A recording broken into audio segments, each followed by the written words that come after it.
Olá, turma, tudo bem com vocês? Nós vamos dar início, dar continuidade, melhor dizendo, às nossas aulas, certo? Nesse sistema remoto, estudando dentro da disciplina online, neuropsiquiatria. Primeiro, pessoal, lembrando que o sistema nervoso central, que é estudo das nossas patologias, já que a ciência da neuropsiquiatria, a neurologia, ela estuda mais as doenças acometidas no cérebro, não é isso? No sistema nervoso central. Então é importante a gente lembrar que o sistema nervoso central, certo? Ele é composto pelo cérebro, o cerebelo e a medula, certo?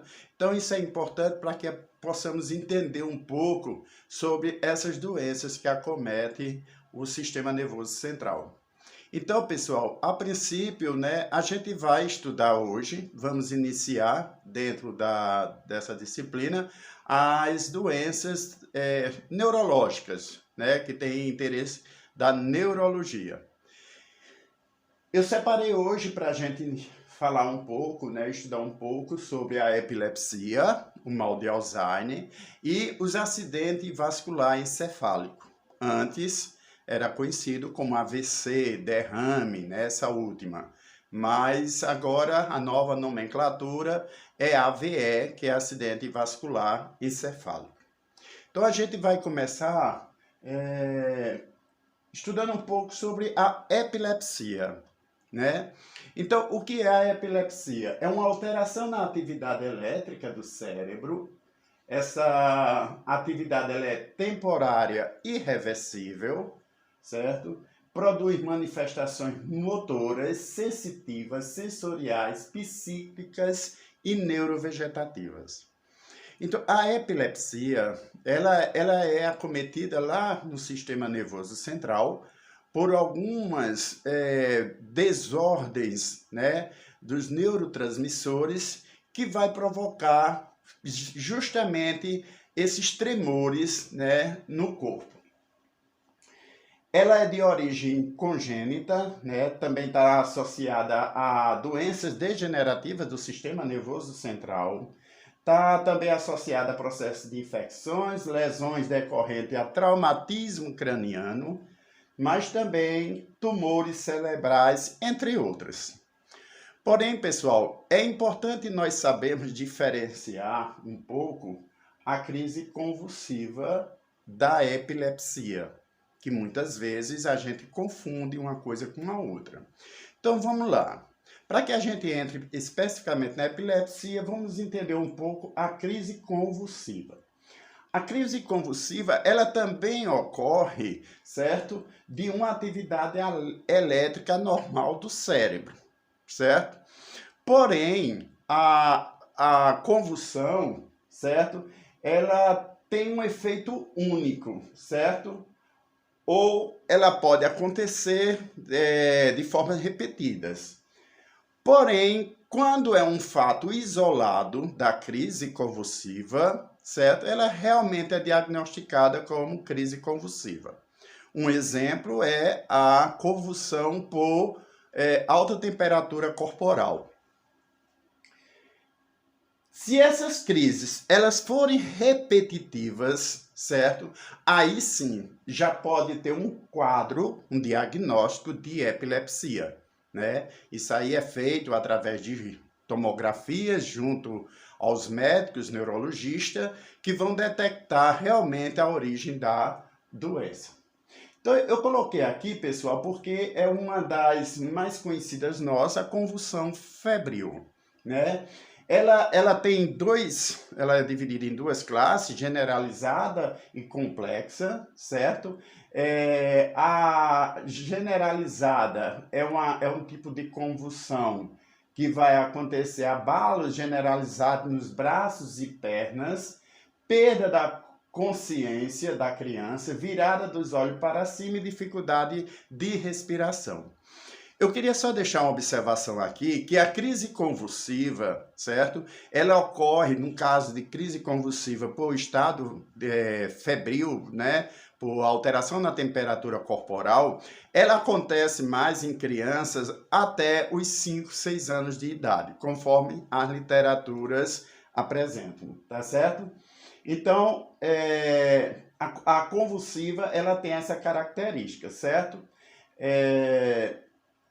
A generalizada, pessoal, ela tem esse sintoma que eu passei para vocês. A complexa, a crise convulsiva complexa, ela tem abalos unilateral, certo? Ela não provoca aquele abalo generalizado, por isso que ela tem esse título. Meio interno em desequilíbrio por disfunções internas, ocorre uma perturbação da homeostase, resultando na doença. Ora, quem faz o controle da temperatura corporal no nosso corpo, no cérebro, certo? É a hipófise, né? Então, no momento em que há esse descontrole, né, da própria questão do controle corporal, temperatura corporal, é enviado um comando lá para o cérebro e esse comando, o cérebro começa a agir de forma desorganizada, provocando os chamados abalos. O Alzheimer, certo? O Alzheimer, pessoal, ele já passa a ser uma doença característica do processo senil.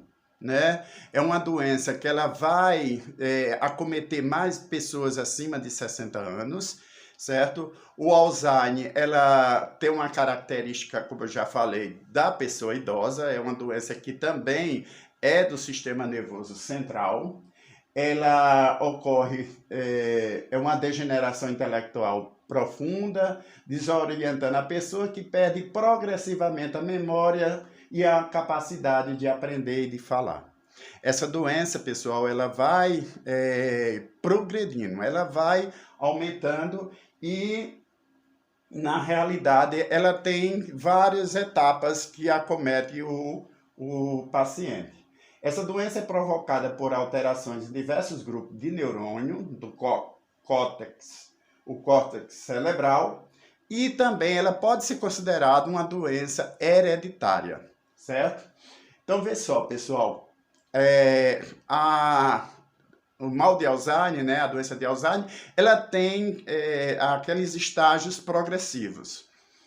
Na literatura, nós vamos ter o estágio 1, que é aquela forma, vamos dizer assim, inicial, onde o indivíduo vai perder a memória, vai começar a perder a memória, vai lembrar de coisas passadas lá de trás, mas não lembra de coisas recentes da sua vida. Essa é a fase inicial. Depois nós vamos ter o estágio 2, né? Nesse caso, o indivíduo, eu diria que é uma fase de agitação, certo? Onde o indivíduo ele vai começar a ter dificuldade para falar, realizar tarefas simples, como até escovar os dentes, os chamados cuidados pessoais. Vai ter agitação, né? É uma das características do segundo estágio. O indivíduo fica agitado, agressivo, inclusive com as próprias pessoas da família, e começa a ter quadros de insônia. No estágio 3, esse estágio, pessoal, é a forma mais grave da doença, certo? Nesse período, basicamente, o indivíduo ele começa a ter a resistência às execuções diárias e começa a ter incontinências urinárias e fecal e dificuldade para comer. A gente diria que nessa terceira fase, certo? Nesse terceiro estágio, na forma grave, é quando inicia o período realmente de demência, certo? Ele perde totalmente os sentidos, o indivíduo ele começa a agir de forma como se não tivesse, que fica totalmente desorientado, né? Ele começa, por exemplo, a andar nu dentro de casa, a fazer necessidade fisiológica em qualquer canto, andar sem roupa. É a fase mais grave, que é a fase de demência. Depois disso, pessoal, vai ocorrer a fase terminal, que ele vai ficar restrito ao leito, vai ter dor na deglutição, vai ocorrer as infecções né, intercorrente, né, a infecção urinária é uma principal delas, e por aí esse indivíduo já começa a evoluir para o estágio terminal. Lembrando que a pessoa acometida de Alzheimer, ela tem no máximo de 5 a 10 anos de vida, conforme os estudos revelam, certo? A outra doença, pessoal, é o acidente vascular encefálico, né? O AVE, certo? Ele está distribuído em dois casos, em duas situações, que é o acidente vascular encefálico isquêmico, né? Que é aquele onde ocorre um trombo nas artérias, impedindo a circulação de sangue para áreas do cérebro, mas também vai ter a segunda, que é o hemorrágico, que é o mais grave, né? Onde vai haver aí uma extravasamento de sangue para uma determinada área do cérebro, e lembrando que nesses dois casos vai haver necrose celular, certo, dos neurônios, e isso é justamente o que faz com que a pessoa termine perdendo forças em um dos lados do corpo. Quais são os fatores de risco? Né? Hipertensão arterial elevada, pessoas que têm taxa de colesterol no sangue, a questão da obesidade também, diabetes, uso de pílulas anticoncepcionais e hábito de fumar, certo? Essas são as principais situações. Então, pessoal, o AVC isquêmico ele está relacionado a essas situações de um trombo nas artérias que evita a circulação, e como a gente sabe, o cérebro necessita de oxigenação. Nesse caso, vai perder a oxigenação, né, em determinada área do cérebro, fazendo com que o cérebro perca as células morrem e o indivíduo termina ficando incapacitado. O histórico clínico se dá através de uma tomografia computadorizada, né, que é onde vai ver onde foi lesionado, né, o cérebro.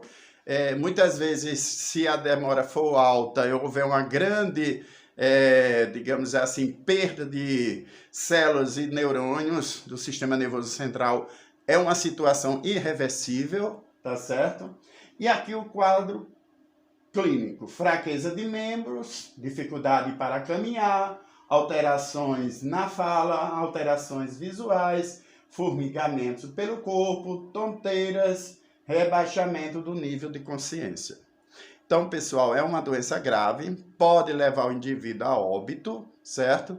E ela precisa ser tratada de forma rápida. O paciente necessita de oxigênio, né, de forma rápida, por isso que o indivíduo que é acometido de um acidente vascular encefálico precisa de rápidos cuidados médicos. Pessoal, bons estudos, tá? Eu espero que tenha ficado esclarecido um pouco sobre essas 3 patologias, certo? E a gente continua na próxima aula. Obrigado, estou à disposição para qualquer dúvida através do nosso WhatsApp.